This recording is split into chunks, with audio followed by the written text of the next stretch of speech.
Very good morning to all. Today we are going to discuss about carbohydrates.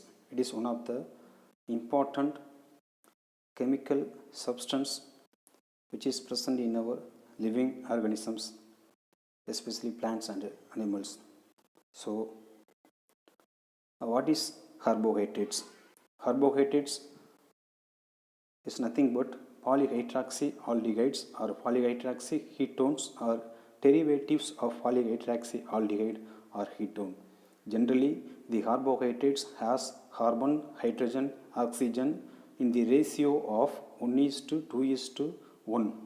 Here I can put some groups of organic substances like aldehyde CHO, ketone C double bond O, hydroxyl OH group and carboxyl COOH. So in these carbohydrates we have hydroxyl group. So the carbohydrate has so many hydroxyl groups. So in the definition, the carbohydrates as polyhydroxyaldehydes or ketone group. The ketone group is C double bond O and the aldehyde group is CHO. So the general formula of carbohydrate is CHON.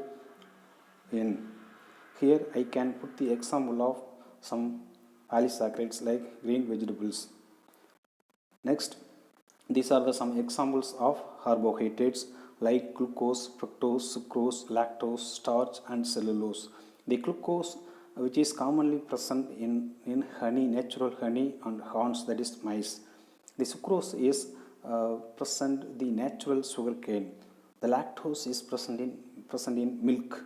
Starch, the polysaccharides present in some of the cereals, tubers and roots.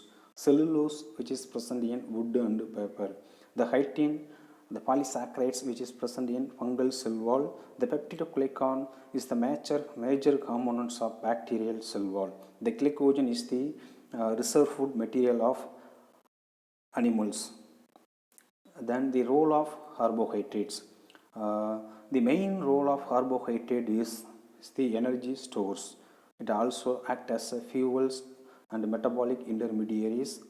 It is one of the significant structure of RNA and DNA, that is ribose and deoxyribose are the part of structural framework of RNA and DNA.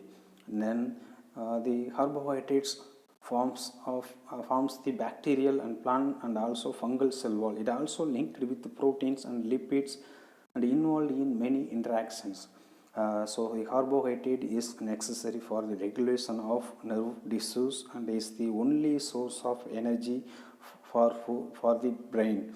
Certain types of carbohydrates support the growth of healthy bacteria in the intestine of digestion. Some carbohydrates are high in fiber, which helps to prevent the constipation and lower the risk of certain diseases such as cancer and heart disease also. It also prevent the tooth decay.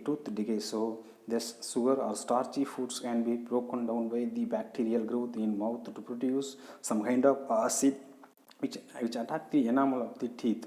After an acid protection, the saliva provides a natural repair process which rebuild the enamel. So, which such foods are consumed too frequently, the natural repair process is overwhelmed and the risk of tooth decay is increased. If you see this picture, we can easily understand how to these carbohydrate, sugar or starchy foods prevent the enamel tooth decay. For example, if we can take the sugar or starch, it will produce some kind of acid in our saliva. That acid which kills the bacteria which is present in our teeth. So the teeth decay will be prevented. Then the carbohydrates improve the performance of athletes during the high intensity exercise. Carbohydrates are the main fuel for muscles. Well stocked glycogen helps the athlete to perform for longer and help their body sustain the effort. Physical activity reduces the risk of diseases such as heart attacks and diabetes. So these are some important role of carbohydrates. Here I can put some good carbohydrates and bad carbohydrates. The whole grain oatmeal, green vegetable, fruits are the good carbohydrates, which means harder to digest, burns calories being digested, keep your feeling fuller longer, natural sugar. The bad carbohydrates are refined grains, sugary cereals, soda and sugary drinks, candies and cookies.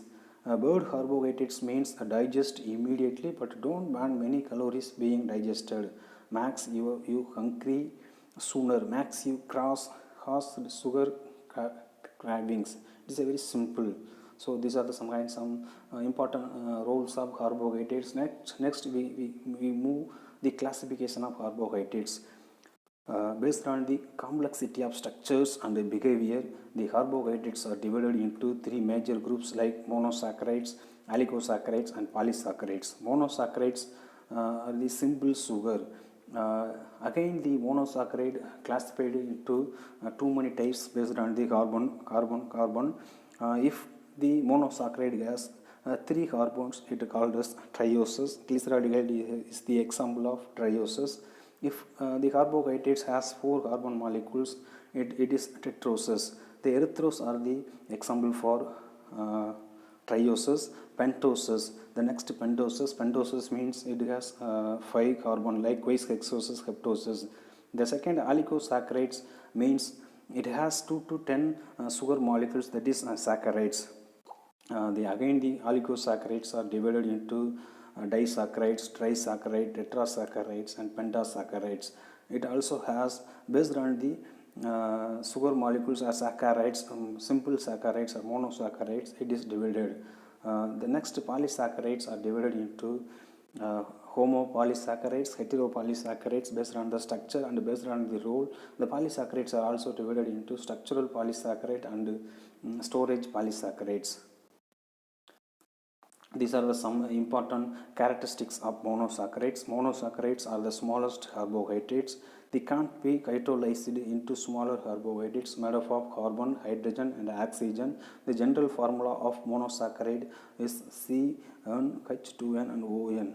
It has sweet tasting, crystalline form and soluble in water, divided into diose, endose, ventoses, so and so. These are the example of some monosaccharides like fruits, vegetables and horns. Oligosaccharides means those carbohydrates having 3 to 6 monosaccharides units, that's are called oligosaccharides. If it has 2 monosaccharides, it is called as disaccharides. If it has 3 saccharides, it is called trisaccharides. Likewise, tetrasaccharides, pentasaccharides. The oligosaccharides are also cannot be hydrolyzed. It has sweet tasting, crystalline form, soluble in sugars.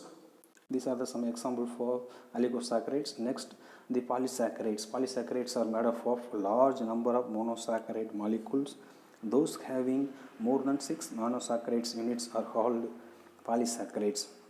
The polysaccharides can be hydrolyzed into simple sugar. It is amorphous, tasteless, non-sugar, insoluble in water. Based on the structure and role, I already told that the polysaccharides are divided into structural polysaccharides, storage polysaccharides and homopolysaccharides and heteropolysaccharides. Homopolysaccharide means the same yield type of monosaccharides on hydrolysis. It includes glycogen, starch, dextrin, cellulose and inulin. Heterosaccharides means it yield more than one type of monosaccharides during hydrolysis. Example, polysaccharides, heteropolysaccharides.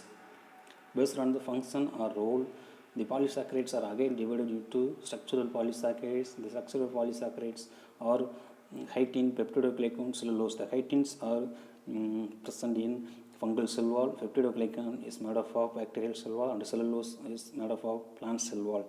The storage polysaccharides, starch, inulin and glycogen. Glycogen is the major reserve food material of animals, including human beings are also. Starch is the reserve food material of plants.